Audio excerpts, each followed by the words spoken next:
Hello friends, मैं Acharya Neeru Garg international school of astrology में आप सबका स्वागत करती हूँ। आज मैं आप सबके सामने फिर उपस्थित हुई हूँ। आज हम बात करेंगे धनतेरस के विषय में। धनतेरस क्यों मनाई जाती है, इसको कैसे मनाना चाहिए, इस दिन आप सबको क्या करना चाहिए, हम इस विषय में कुछ चर्चा करेंगे। सबसे पहले बात करते हैं यह किस दिन मनाई जाती है।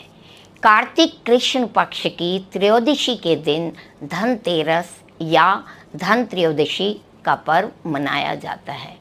इस दिन समुद्र मंथन के समय हाथ में अमृत कलश लिए हुए भगवान विष्णु ही धन्वंतरी रूप में प्रकट हुए थे। कहा गया है कि उनके हाथों में अमृत से भरा हुआ कलश था। वे साक्षात भगवान विष्णु के अंश अवतार थे। वे ही आयुर्वेद के प्रवर्तक और जनक कहे जाते हैं, जो कि धन्वंतरी नाम से प्रसिद्ध हुए।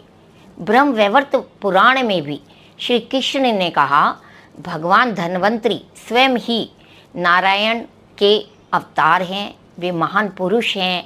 और जब समुद्र मंथन हुआ था उस समय महासागर से उनका प्रादुर्भाव हुआ।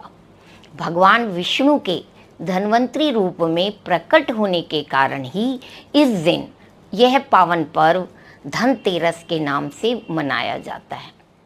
अब हम बात करते हैं कि धनतेरस क्यों मनाई जाती है।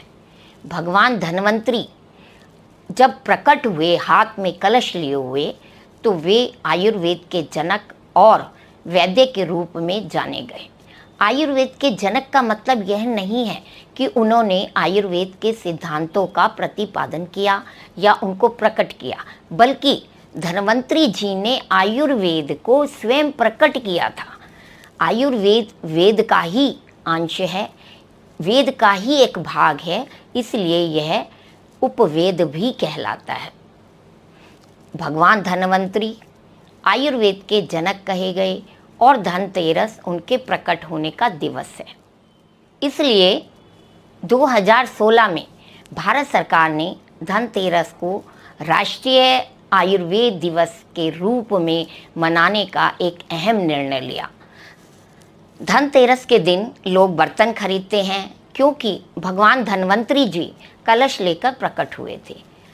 सोने चांदी के आभूषण खरीदते हैं, जिससे उनके धन में वृद्धि हो, किंतु यह सब सही नहीं है। वास्तव में यह दिवस धन्वंतरी जी और आयुर्वेद के लिए है।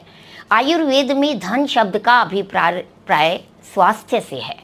जिनको यह नहीं पता वो धन को मुद्रा समझते हैं।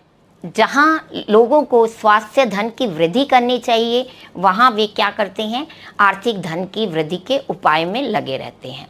आयुर्वेद के अनुसार सोने चांदी के बर्तन में खाना खाने से हमारे स्वास्थ्य धन की वृद्धि होती है, लेकिन लोगों ने आर्थिक धन की वृद्धि समझकर ऐसा मान लिया और सोने चांदी के आभूषण खरीदने शुरू कर दिए।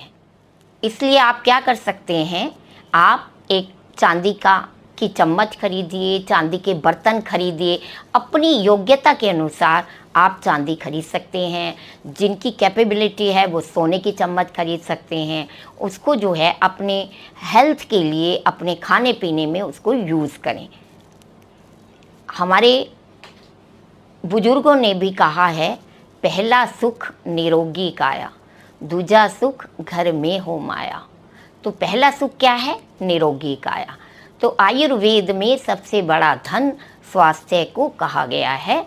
इसलिए जब भी आप धनतेरस मनाएं तो इसको ध्यान में रखकर मनाएं कि ये दिन आपके स्वास्थ्य को अच्छा करने के लिए है, आर्थिक धन को बढ़ाने के लिए नहीं है।